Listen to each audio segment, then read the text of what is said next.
Assalomu alaykum O'zbekiston. Har xil video edit qilib, bir g'alati holatga, meni juda ham noxush holatga tushirib qo'yapsizlar.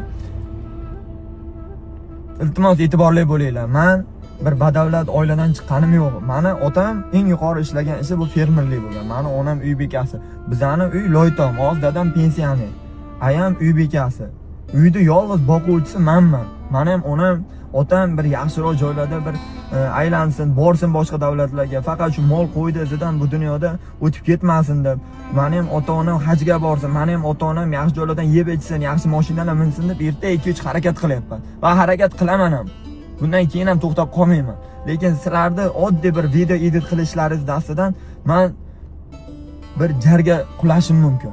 Iltimos, biz ham bir kun ko'raylik. Bizani ham pastga tortmanglar.